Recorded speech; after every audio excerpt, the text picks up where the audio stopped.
Je m'appelle Gauvin Manhattan, j'ai 28 ans et depuis bientôt 4 ans, avec ma compagne Marie, nous avons pour mission de renouveler un petit peu l'imagerie du Canva. C'est pourquoi nous avons lancé notre projet Canva Fatal. Dans l'idée de faire appel à des artistes français, françaises, francophones, on va dire, pour réaliser les illustrations que nous imprimons sur de la toile à Canva, justement, comme je l'ai dit, donc, dans l'idée de s'éloigner un petit peu de l'esthétique un peu kitsch, un peu datée du Canva, comme on a pu le connaître depuis pas mal d'années. Je voulais vous faire un petit unboxing de d'un de nos kits pour vous présenter un petit peu ce qu'on trouve par chez nous. Voilà notre petit packaging Canva Fatal, avec au dos du coup le modèle qui se trouve à l'intérieur, le nom de l'artiste, la dimension, le titre du Canva et ainsi que quelques petites informations. Alors, on enlève le petit bandeau comme ceci, boîte en carton totalement recyclable. Hop là! Et ça se présente comme ça à l'intérieur. Vous avez un joli petit papier de soie rose à paillettes que vous pouvez ouvrir. Ici, vous trouverez notre petite carte de visite avec notre site internet, notre Instagram. Hop! Et du coup, à l'intérieur de tout ça, vous avez donc plusieurs éléments, la toile à Canva, un petit livret qui vous présente rapidement notre projet, qui vous donne quelques petites astuces pour démarrer, qui explique qu'on a fait un tuto vidéo sur YouTube qui vous présente un petit peu les bases. Et voilà, encore du coup des informations. Tac. Vous trouverez également ce petit format-là, qu'on appelle un format flash et qui sert à s'exercer, qui sert à prendre un peu la technique du Canva en main, parce que pour la plupart de nos clientes, elles n'ont jamais fait de Canva de leur vie. Du coup, c'est histoire de se faire un petit peu à la technique du demi-point avant d'attaquer la grosse pièce, le Canva principal. Sur ce petit format, vous retrouverez du coup l'aiguille spéciale Canva, une aiguille de chez DMC spéciale pour la tapisserie. Et enfin, vous trouverez également du coup un joli print imprimé sur un beau papier, texturé et tout, qui représente du coup l'illustration telle que l'artiste l'a faite. Et au dos, vous retrouverez donc un nuancier que l'on a établi avec l'artiste pour vous donner les références chez la gamme Rotor Matte de chez DMC, la gamme coton traditionnelle pour le Canva, avec donc la référence de la couleur, avec donc en surbrillance la couleur en question, la zone en question qui va être remplie par cette couleur. Et entre parenthèses, une estimation des échevettes qui vous seront nécessaires pour réaliser votre Canva. Voilà. Donc voilà tous les éléments. Et donc, on va déplier le Canva parce que c'est un gros morceau. Hop là. Donc vous voyez, ça c'est notre format standard. C'est un format 40 par 50 cm. Donc vous voyez quand même qu'il y a du travail.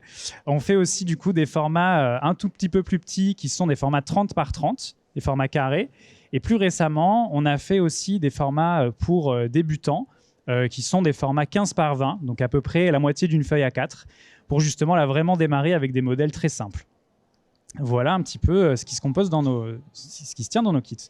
Là, vous avez voilà, un format 15 par 20 brodé, des couleurs simples, des motifs simples, pas trop de détails pour justement démarrer tranquillement.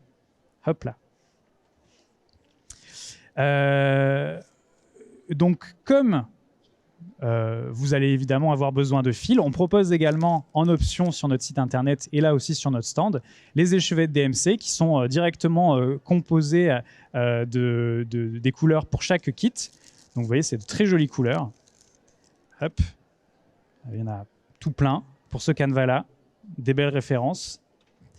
Et du coup, pour vous montrer un petit peu comment on fait du Canva, il y a beaucoup de gens qui nous disent depuis qu'on est là, depuis plusieurs jours sur le salon, que elles ont fait du Canva quand elles étaient jeunes, quand elles étaient à l'école, quand elles étaient chez leurs grands-parents il y a quelques années quand même. Et du coup, que ces techniques sont un peu perdues et que nous, justement, on essaie de remettre ça au goût du jour en reprenant du coup les basiques, c'est-à-dire le demi-point.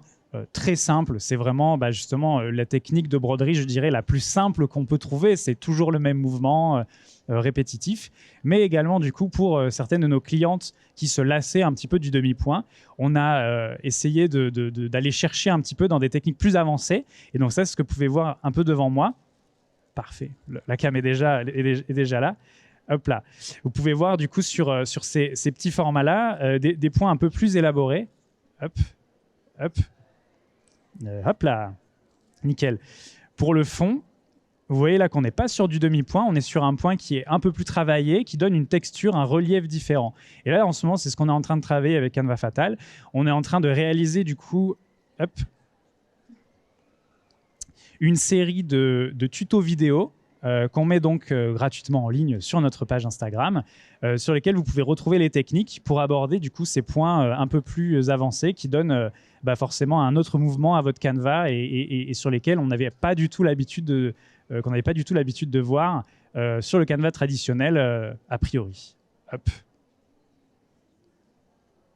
Vous pourrez venir les regarder et les toucher à la fin si vous voulez. Et donc, c'est l'occasion pour moi de vous faire une petite démonstration. On va commencer simple avec du demi-point. Donc, sur le fameux petit flash, là, ça représente du coup une petite arche. Le flash reprend toujours les mêmes couleurs que le Canva principal parce que du coup, comme ça, vous pouvez utiliser les mêmes références pour les fils et pas avoir besoin d'acheter plus de couleurs. Ok. Donc là, par quoi on va commencer? On va commencer par ce côté bleu. Donc ça va être cette référence-là de 2798, un très beau bleu, je vous le recommande. Hop, donc vous tirez, prenez votre échevet toujours dans ce sens-là, le chiffre vers le bas, et donc là normalement vous avez un fil qui dépasse en haut, lui il faut surtout pas le toucher, vous avez un fil vers le bas, vous tirez et ça vient tout seul. Si vous tirez par là, ça va faire un nœud, ça va être horrible, du coup il faut toujours prendre dans ce sens-là. Donc là vous tirez à peu près 40 cm environ, des ciseaux bien sûr, très important. Hop, on coupe. On va venir faire un petit nœud à une extrémité, mouiller légèrement le bout, attention Covid. Là, vous connaissez la technique, on passe dans le chat, tac, comme ceci. Jusque-là, tout va bien, vous suivez? Let's go. Ok, et donc, on va prendre notre toile. Alors, je vais essayer de m'orienter correctement par rapport à la caméra. Là, c'est parfait. Nickel. Et donc, pour le Canva, on va partir de l'arrière.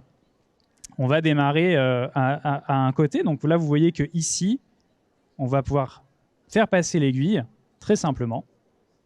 Le petit nœud va bloquer votre fil de l'autre côté. Donc ça va, c'est parfait. Et vous allez donc venir, on peut zoomer super bien, c'est super pratique.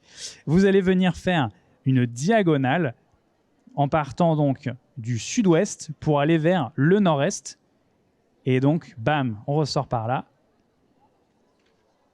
Et voilà, vous avez fait donc un demi-point, c'est formidable. Il vous en reste pas moins de 32 000 à faire pour finir votre Canva. Mais c'est un bon début. Hop là. Donc normalement, le Canva, on travaille ligne par ligne, c'est plus simple, horizontalement. Mais là, du coup, comme ma ligne est constituée d'un seul point, je vais directement passer à la ligne supérieure. Et donc ressortir par le dessus, repartir comme ça, pareil en diagonale. Tac. Encore une fois, une ligne que d'un point. On passe à la ligne du dessus. Et vous voyez du coup que je reste toujours dans le même sens en essayant de serrer légèrement le point, mais pas de trop tirer parce que sinon ça va faire en sorte que le fil va se rétracter et en fait on verra entre les points une fois que ce sera fait. Du coup, il faut juste serrer légèrement, mais pas plus que nécessaire. Hop là. Voilà. Là, vous avez donc deux points juxtaposés. Vous voyez que c'est bien, c'est régulier, c'est parfait, c'est magnifique. Et donc, on va partir donc de l'autre côté pour faire le rang retour. Là, on va partir du nord-est et redescendre vers le sud-ouest. Et normalement, ça garde la même inclinaison, donc c'est parfait. Hop. tac, comme ceci. Hop là. Et là, vous voyez que si je continue, je vais passer du coup sur du bleu foncé. Du coup, je m'arrête et je passe au rang supérieur. Vous connaissiez cette technique de demi-point? Ça vous parle? Ouais. Ok, bon, ça va. On revient aux bases. Bon, bah, comme je vois que j'ai affaire à un public d'experts, on va passer directement à une technique un peu plus avancée qui va peut-être vous faire gagner pas mal de temps quand vous allez broder. C'est que vous allez donc démarrer un point. Là, vous voyez que je suis du coup sur j'ai démarré mon point. Et je vais venir à la fois fermer ce point qui est en cours et démarrer directement le point suivant. C'est-à-dire que pour faire cela, je ne vais pas avoir besoin de passer d'un côté puis de la toile. En fait, alors... Attends, comme ça. Voilà. Là, du coup, je vais rentrer par là où je suis censé rentrer et directement dans le même mouvement ressortir de l'autre côté. OK? Et ce qui fait que quand je vais tirer mon aiguille, hop là, vous voyez que mon point se ferme et du coup, j'ai déjà enquillé le point suivant. Donc là, bon, je le termine normalement parce qu'on finit la ligne. Hop. Et pour vous remontrer, du coup, on redémarre là. Et donc, dans l'autre sens, c'est du haut vers le bas. Hop. Et là, du coup, en faisant cette technique-là, je n'ai plus besoin d'aller chercher l'aiguille derrière, de repasser devant, de repasser derrière, de repasser devant. Là, je peux directement garder ma main au-dessus et enchaîner les points quasiment jusqu'à l'infini. Hop là. Tada, j'ai envie de dire. Une fois que, bon, mettons que là, j'arrive au bout de ma série, je coupe le fil. Et alors là, il y a plusieurs écoles. Il y a des personnes qui vont faire un petit nœud derrière pour le bloquer, des gens qui vont faire repasser l'aiguille, enfin le fil sous les rangs qu'elles ont fait. Moi, en général, je le laisse vivre. Et en fait, comme je continue de broder derrière, ben, en fait, le fil il va se prendre dans les fils d'à côté, dans le vert par exemple, qui va être autour. Et en fait, ça va s'auto-bloquer les uns dans les autres. Et du coup, il n'y a pas de souci là-dessus. Voilà, mais après ça, il y a différentes techniques. Voilà un petit peu pour le demi-point. Et quand on a fini, en général, on bloque le fil un peu au pif comme ça. Voilà, comme ça. Et là, en général, ça s'en va plus. Tac. Voilà. Est-ce qu'il y a des questions pour l'instant ou non, ça va? Tout va bien?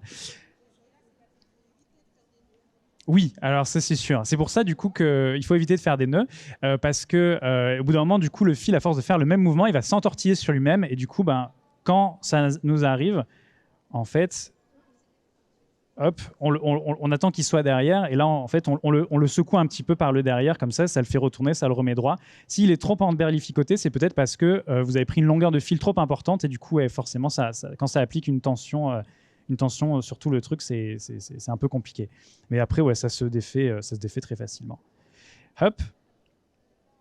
Moi, je peux faire ça pendant des heures.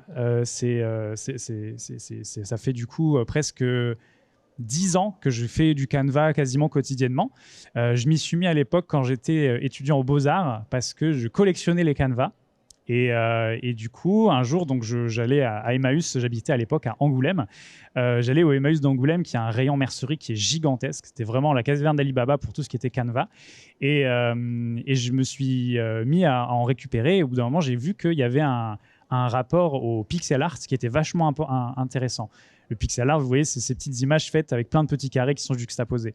Et en fait, j'ai décidé d'essayer d'intégrer des personnages à l'intérieur de ces paysages pour justement créer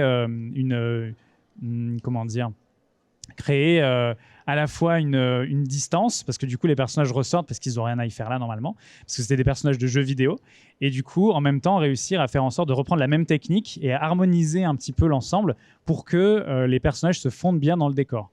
C'était quelque chose comme ça que je me suis mis au Canva. Et après plusieurs années de pratique, je me suis demandé pourquoi est-ce que quand on cherche des Canvas, il n'y a que des motifs un peu anciens, des scènes de chasse, des scènes de montagne, des choses un peu ennuyeuses. Et pourquoi, en fait, on ne ferait pas des belles images, tout simplement.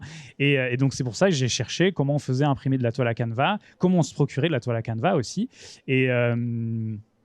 Et en faisant des recherches, je me suis rendu compte que c'était compliqué, mais faisable. Et j'ai fait donc appel à un fabricant qui est en Allemagne pour faire du coup livrer des rouleaux de toile. Et j'ai fait appel donc à plusieurs imprimeurs, toujours en France. Là maintenant, du coup, les canevas, ils sont imprimés pour la plupart dans l'Allier, en centre de la France, et certains même à peine 1 heure de Nantes, chez un imprimeur qui propose ça. Ce qui est rigolo, c'est que c'est une technique d'impression qui est assez répandue, mais que la plupart des imprimeurs n'impriment pas de canevas. Et du coup, ils ne savent pas qu'ils ont accès à cette possibilité, mais du coup, il faut juste leur demander d'essayer, et s'ils sont sympas, ils le font, ils acceptent. Voilà.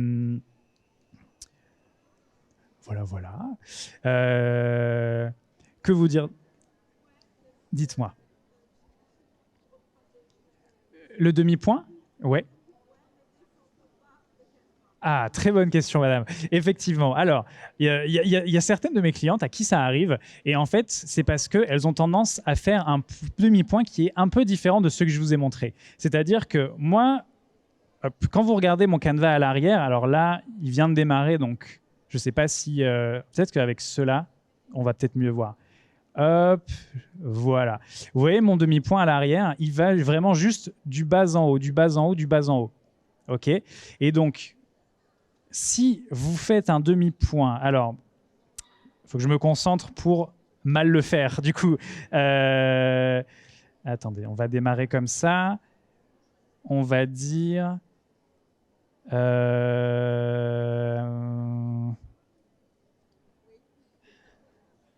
OK.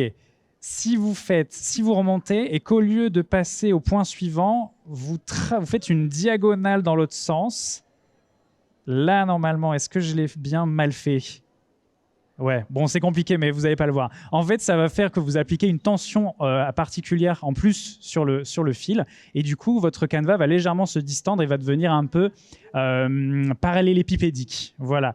Mais même si ça vous arrive, ça, c'est pas très compliqué. Il y a une technique, ce qu'on appelle le blocage, qui consiste à retendre votre canevas, du coup, dans le bon sens pour pouvoir avoir à la fin, du coup, un canevas... bien rectangulaire, ouais. Alors ça, c'est une technique assez simple à faire. Il y a beaucoup de tutos sur Internet qui existent, qui vous expliquent cette technique-là, mais je peux vous en parler rapidement. Vous allez prendre une planche de bois assez souple, qui va être légèrement plus grande que le tour de votre canevas, et vous allez donc essayer de le bloquer. C'est-à-dire que vous allez prendre un côté, l'étirer au maximum, le bloquer avec 2 punaises, bien tendu, et vous allez du coup venir légèrement le retendre petit à petit, punaise par punaise, vous allez le replacer en essayant de vous calquer sur un rectangle que vous aurez fait préalablement sur la planche. Et du coup, ensuite, une fois qu'il sera bloqué de cette façon-là, il faudra utiliser un petit brumisateur d'eau en aspergeant légèrement la toile. En fait, ça va faire que la toile, vous voyez qu'elle est, c'est du coton, et il est enduit d'une espèce d'encollage qui fait que les fils ne se délitent pas. Sauf que ça, c'est très sensible à l'eau. C'est pour ça qu'il ne faut jamais mouiller son canevas, jamais le mettre à la machine, parce que du coup, là, votre toile, elle est comme ça. Et du coup, le fait de le remouiller légèrement, ça va humidifier les jointures. Et du coup, il va légèrement se détendre. Et il faut, du coup, ça prend quelques jours, il faut l'humidifier, le laisser sécher, l'humidifier, le laisser sécher. Et du coup, la toile va travailler un peu toute seule. Et normalement, si c'est bien fait, quand vous enlèverez du coup toutes les punaises, et ben vous aurez une forme bien marron, bien rectangulaire. Moi, avec cette technique-là, j'ai pas vraiment de distorsion, et du coup, juste en tirant un peu dessus. Alors, il faut faire attention en général à prendre une planche. Hop, moi, vous voyez, je vais chez Weldom, je leur demande une planche, donc ça c'est un canevas qui fait 30 cm par 30 cm. Je prends une planche qui est légèrement plus petite, je leur demande 29,5 par 29,5. Comme ça, du coup, ça fait que si jamais j'ai un peu tiré sur la toile, vous voyez, je préfère légèrement perdre un rang au-dessus et sur les côtés, plutôt que de tirer comme un fou au risque de déchirer ma toile. Ça, c'est vraiment terrible. Du coup, je prends un truc légèrement plus petit et au final, du coup, avec simplement une agrafeuse murale, en fait, je viens faire petit à petit pour bloquer mon canevas de cette façon-là. Hop. Nous, du coup, à Canva Fatal, on essaie de prendre des tailles de Canva qui sont faciles à encadrer. C'est pour ça qu'on fait du coup ce format 40-50. On fait le format 30 par 30. On fait des formats 15 par 20 qui sont des cadres que vous pouvez trouver dans le commerce. On trouve à Ikea, justement à Weldom, un magasin de bricolage, de déco, pour éviter justement d'être dans les très longs modèles, vous savez, les 120 par 50 cm, où là, il fallait demander à un encadreur de faire un encadrement sur mesure. En général, ça coûtait plus cher que la toile à Canva, les fils et le temps passé. C'était très, très cher. Mais du coup, avec ces modèles-là, du coup, on est sur des formats standards que vous pouvez encadrer facilement. Quand même, attention, quand vous achetez du coup des cadres dans le commerce, en général, il y a une espèce d'aggloméré de bois très très fin qui sert à juste caler la photo ou le dessin que vous voulez mettre dedans. Moi, en général, je leur demande quand même, ça c'est du contreplaqué 1 cm d'épaisseur, parce que justement, pour pouvoir bien agrafer dedans, c'est plutôt pratique. Parce que sinon, ça risquerait de faire éclater le bois et ce serait un peu dommage. Hop là. Mais même comme ça, pas besoin de cadre forcément, ça fait un effet sympa aussi. On a aussi du coup, comme là je sais qu'on est sur un salon où il y a des gens avec une créativité et des savoir-faire textiles assez impressionnants, la possibilité de transformer votre Canva après, de le faire évoluer. Nous, on le garde au mur pour pouvoir du coup l'exposer. Après, il y a des gens qui le retravaillent, qui en font des coussins, qui en font des sacs, qui en font des accessoires, qui en font des pochettes, qui les brodent sur des vestes, plein de choses et tout. Ça, après, du coup, comme ça reste du textile, vous voyez qu'en fait, c'est du tissu qui est souple, qui est assez épais, qu'on peut assez facilement retravailler. Donc, il faut savoir qu'il y aura un peu de perte, forcément. Donc, il faut prendre ça en compte. Mais ça, du coup, après, ça peut être une matière première assez sympathique à retravailler. Tiens, justement, là, comme je vous montrais ça, on fait également aussi quelques petits accessoires. On a fait, là, récemment, ce qu'on appelle un needle minder, qui est en fait tout simplement un petit pins qui a la particularité, hop, d'avoir derrière, vous voyez, hop là, un petit aimant qui est collé et qui fait que vous pouvez donc accrocher votre pins à votre canevas et ensuite, hop, vous pouvez mettre votre aiguille dessus pour éviter d'avoir à la perdre dans les coussins du canapé, dans le lit le soir quand vous brodez tard, des choses comme ça. Hop. Ça, c'est des trucs qu'on a développés. On a également des petites pochettes pour mettre tout votre petit matériel, vos échevettes, vos ciseaux, ce genre de choses. Des choses comme ça. Voilà. On a aussi du coup un peu à cœur de démocratiser la pratique du Canva en proposant du coup justement ce genre de petits formats qui sont donc adaptés à des personnes qui débuteraient. Ça, c'est un format où il y a donc tout compris dans le kit. Il y a les échevettes, il y a la toile, il y a l'aiguille, il y a les explications. Là-dessus, du coup, c'est donc un modèle très très simple à faire qui se fait en une semaine. Si on s'y met un peu tous les soirs, franchement, en une semaine, on peut arriver à avoir le modèle terminé et puis justement, on peut se donner confiance pour passer après à quelque chose quand même un peu plus costaud. Moi, ce genre de format, quand j'essaie d'y aller un peu rapidement, ça me prend environ 1 mois. Mais la plupart de nos clientes, elles peuvent prendre entre 1, 3, 6 mois, 1 an des fois. C'est quand même assez rentable pour le prix de la toile et le prix du fil, sachant qu'après, du coup, vous le gardez toute votre vie et ça vous fait un bel objet à encadrer chez vous ou à offrir, par exemple. Et du coup, comme on fait des collections régulièrement tout au long de l'année, ça fait que du coup, si jamais pendant un instant T, vous n'avez pas forcément le modèle un modèle qui vous plaît, peut-être que dans 6 mois, on aura sorti du coup des modèles différents avec des styles différents, des couleurs différentes et que là, vous trouverez chaussures à votre pied. Et voilà, on essaie justement de travailler vachement avec des artistes qui ne sont pas forcément très connus, mais qui vont avoir justement une technique qui va faire que le canevas va être simple à broder. C'est-à-dire que là, justement, Chloé Weinfeld, qui a fait cette illustration-là, elle travaille à la gouache, elle fait des illustrations avec des aplats, elle fait très peu même quasiment pas, elle fait quasiment pas de dégradés, de choses comme ça, avec des zones bien délimitées, ce qui est vraiment parfait pour travailler en canevas. parce que du coup, quand on essaie de faire du dégradé, ça demande d'aller dans des techniques un peu plus poussées où il faut faire alterner des points pour faire 1 sur 2, 1 sur 3 pour avoir du coup des dégradés, des choses comme ça. Alors c'est quelque chose qu'on propose, mais là du coup c'est pas forcément quelque chose qu'on recommanderait pour des personnes qui débuteraient dans cette technique-là.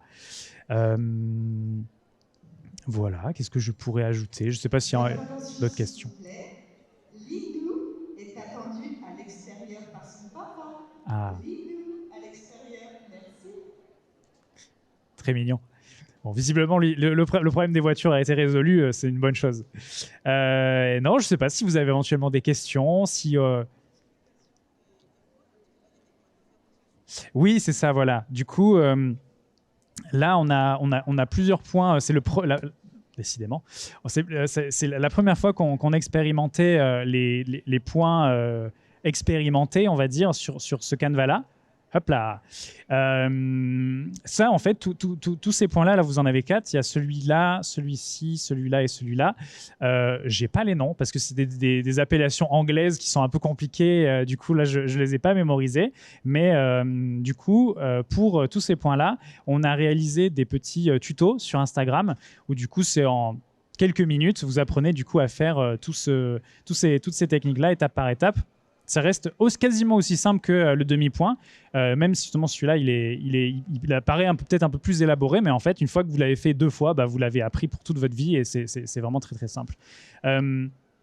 Et là, en ce moment, du coup, on essaie d'explorer, on fait des recherches pour aller voir dans des vieux ouvrages, sur des vieux diagrammes où, du coup, on avait des schémas avec des fils en noir et blanc, des vieilles gravures à l'ancienne et tout. Moi, je décortique un petit peu tout ça pour chercher les points qui seraient intéressants à apprendre. Et donc, sous forme de vidéo, c'est plus simple d'apprendre directement. Voilà. C'est pour ça aussi, du coup, qu'on essaie de limiter les explications, les fascicules en papier dans nos kits, parce que nous, du coup, comme on a principalement une présence sur Internet, on fait en sorte de mettre un maximum de ressources en ligne gratuitement pour éviter d'avoir à imprimer des tonnes et des tonnes de bouquins quand nos clientes elles nous commandent 4 canvas, ça sert à rien qu'elles aient 4 fois le bouquin alors qu'elles regardent une fois le tuto sur Internet. Et voilà, c'est des économies pour tout le monde et c'est bien comme ça. Et donc, ouais, voilà, comme je montrais du coup tout à l'heure, je ne sais pas si vous voulez les faire passer ou regarder un petit peu de plus près tous ces petits coupons-là. Là, ces 3 formats-là, c'est justement des petits prototypes qu'on a développés il y a assez peu de temps, où justement, c'est les tout petits formats, les plus petits qu'on fait, pour justement, en seulement 4 couleurs, arriver à faire une illustration très simple, un kit tout en un, où on peut justement se permettre comme c'est un plus petit format, d'expérimenter, d'aller chercher des points un peu plus compliqués, où on sait qu'on ne va pas forcément avoir à remplir tout le canevas de toute cette zone-là avec ce point un peu complexe. Et c'est plutôt pratique dans ce sens-là. Voilà, voilà, voilà. Donc, si jamais vous souhaitez en savoir un petit peu plus et découvrir tous nos modèles, on a un stand juste derrière vous, c'est très pratique. Canva Fatal, au corner techniques diverses. Et si jamais, donc toute l'année, disponible sur notre site internet sodavital.com, sur lequel vous pouvez retrouver sur nos petites cartes de visite en libre accès. Et donc, si vous avez Instagram, Canva Fatal sur Instagram, tout attaché, CANEVAS FATAL, tout simplement. N'oubliez pas le S, très important, même si on ne le prononce pas, il est là. Et donc, voilà, pour retrouver donc, nos news, nos futurs modèles, nos dates de sortie, parce que ça arrive que comme on travaille beaucoup avec des éditions limitées, il y a des canevas que vous avez vus il y a 3 mois qui sont plus disponibles parce qu'ils sont sold out. Donc, en général, il ne faut pas trop hésiter parce que on peut rapidement passer à côté. Et puis voilà. Merci beaucoup pour votre attention, c'était très sympa.